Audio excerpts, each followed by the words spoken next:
Ever heard a story so twisted you can't tear your eyes away? Well, get ready, because today we're diving deep into the murder of Jack Wilson.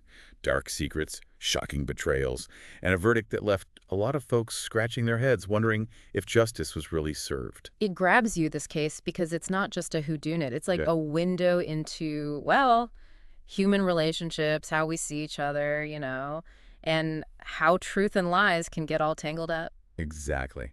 We're unpacking this chilling tale thanks to an episode of the Morbid podcast you sent over. So let's go back to the very beginning, shall we? Before Betty and Jack Wilson's paths crossed. With tragic results, obviously. So both Betty and Jack, they had rough childhoods. Really makes you think, huh? Yeah, like how those early years maybe shaped the choices they made later on. Makes sense. Take Betty, for instance. Her dad was a police officer, but Okay. there were issues. Alcohol, Yeah. infidelity, some shady dealings too. Sounds like a recipe for rocky home life. Was her mom a source of stability, at least? Seems like it, yeah. She was the anchor, trying to shield the kids from all that chaos, creating a loving space despite it all. Wow. It makes you wonder if Betty wanting a stable, comfortable life later on, it makes me think maybe it was her trying to create the opposite of, what she grew up with. That's that's pretty insightful. Yeah, could be those early experiences made her really crave security, a way to escape all that turmoil. Makes sense. And Jack, his past is, well, equally heartbreaking. Abandoned by his birth mom, raised by adoptive parents, but it doesn't sound like it was easy for him there either. Sadly, no. Adoptive father seems to have been loving, but his adoptive mother, she struggled, I guess, to fully accept him. She'd remind him he was abandoned, even spoke badly about his birth mom. Awful. Imagine hearing that as a kid. It's like he was constantly reminded he wasn't good enough. It's true. And often people who experience that kind of rejection, they work hard to prove themselves, like achieve success, to feel worthy. Jack's drive to become a doctor, make something of himself, could come from that deep need for recognition, acceptance. So here you have these two, both carrying the scars of their past.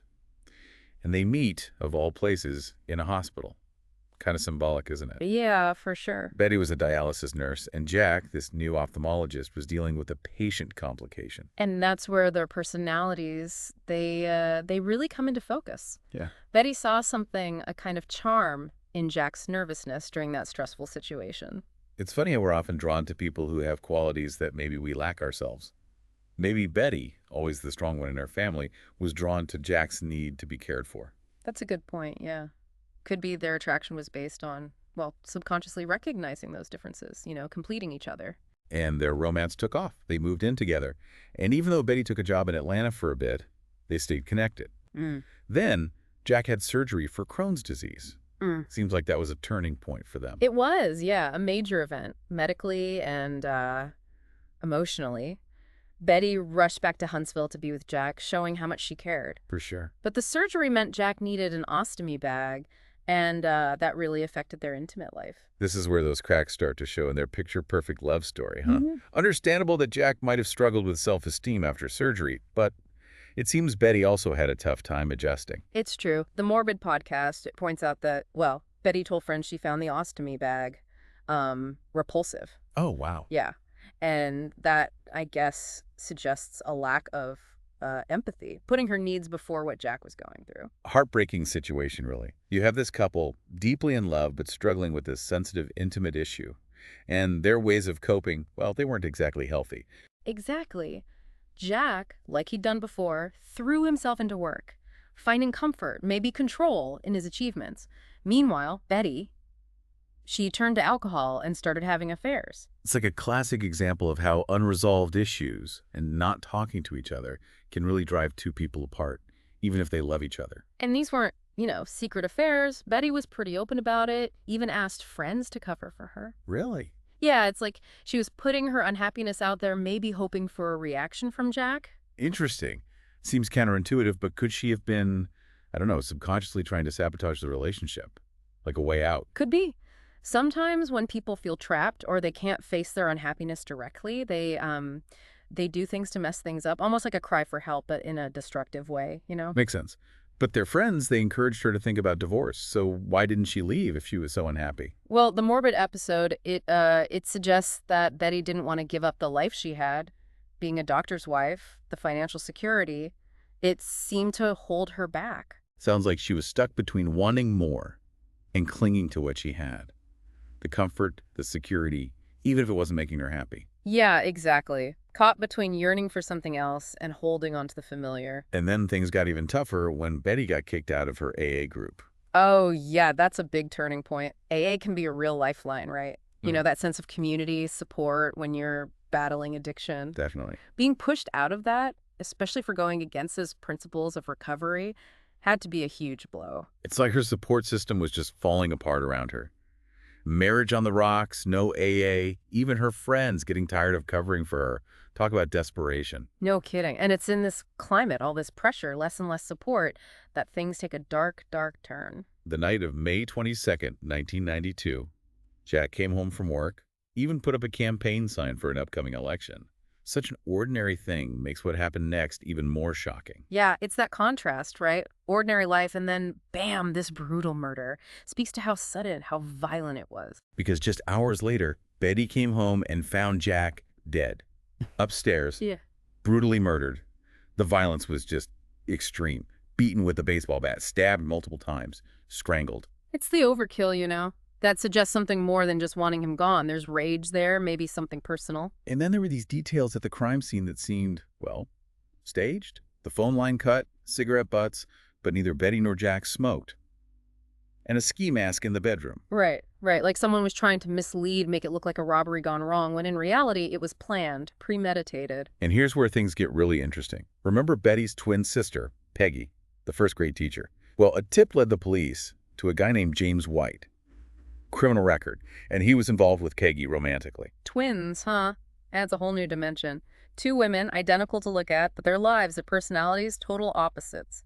Makes you wonder, could one twin plan a murder and the other be totally clueless? And during a long interrogation, James White, he confessed, said both Betty and Peggy hired him, offered him $5,000 to get rid of Jack so Betty could keep her lifestyle.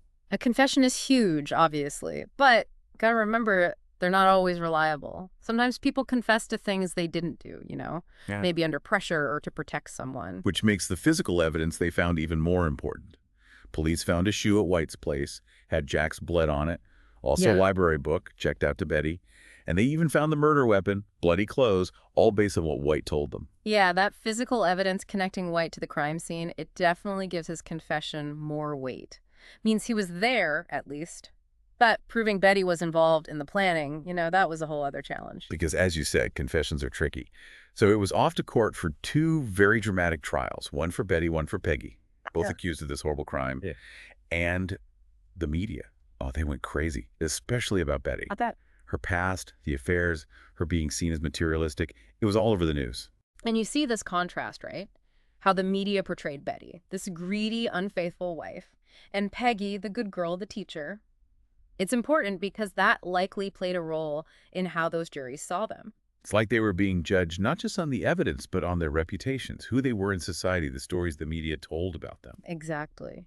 In this case, I think it shows how much our biases, our preconceptions can affect our judgments, even when it's a matter of life and death. And those stories, those contrasting pictures of them, they really showed up in how the prosecution handled each trial. Like with Betty, they pushed that whole greedy social climber angle. Oh, wow. Yeah, you know, like she was so desperate to keep her fancy lifestyle, she'd do anything. Playing to the jury's biases, maybe. Highlighting things about her that would make them think she was capable of, well, murder. Did they have solid evidence actually connecting her to it, though? Well, James White's testimony was a big part of it, but they went further than just saying he was a reliable witness. They tried to show that Betty really hated her husband, called up witnesses who said she was, you know, volatile, that she threatened Jack, and that she didn't seem to care after he died. So, less about hard proof and more about making her look bad, like her personality was proof of guilt. Yeah, kind of. They were trying to establish a motive, right? Saying she stood to inherit millions, life insurance, all that. Classic follow the money approach. Makes sense. What about the defense? How did they fight back against that portrayal of Betty? They went after James White, tried to make him look unreliable, pointed out things that didn't add up in his story, his criminal record, even brought in a surprise witness who claimed White wasn't even there the night of the murder. Wow, a real courtroom drama then. Conflicting stories, high stakes. So, what happened? What was the verdict in Betty's trial? Well, the jury found her guilty. Murder. Life in prison, no parole. Seems like the prosecution's strategy worked. They convinced the jury that she was cold, calculating, driven by greed. Man, it's kind of scary to think someone's life can depend on how well their story is told, not necessarily the facts. It's true, which is why Peggy's trial is so interesting. Same charges, same main witness, but her lawyers took a totally different tack. They went after the details of the crime itself, even suggested that, maybe Jack wasn't killed in the house, that a baseball bat wasn't even used. Sounds risky. Mm. Were they just trying to create enough doubt, even if it meant going against what everyone already thought had happened? I think so. Trying to make the jury unsure, which is all you need for reasonable doubt, right? Yeah. Doesn't mean proving innocence, just raising enough questions. And did it work? What happened with Peggy? Not guilty. On all charges. Wow. Yeah, it's amazing, isn't it? Same evidence, same witness, totally different outcomes. Really shows you the power of perception bias and how good your lawyers are. Absolutely. But hold on, there's more, right? Oh, yeah. Buckle up. After Peggy's acquittal, James White, he recanted his confession, said he made the whole thing up for a plea deal. Then he changed his mind again. Said his first confession was true and that both Betty and Peggy were in on it. Whoa, what a roller coaster. So can we believe anything this guy says? Was the first confession real, or was he lying? And if he was lying, why drag the twins into it at all? So many questions, right? It's like a puzzle with missing pieces. Betty's still in prison, says she's innocent, even remarried to a guy who believes her. And now there's a filmmaker doing a documentary trying to get to the bottom of it all. It's a wild case. So after this deep dive, what do you think? What's the takeaway? Well, for me, the Jack Wilson case shows us that truth can be really hard to find. How easily we're influenced by, our biases, what we see in the media, how stories are told. It makes you think sometimes justice isn't about the truth, but about who tells the most convincing story. It's definitely giving me a lot to think about. So many questions, but also a better understanding of how we perceive things, how bias works, and how we all try to make sense of things, even when they're really messed up. This case is going to stick with me, and I hope our listeners will dig into it too. Maybe someone out there can find that missing piece of the puzzle.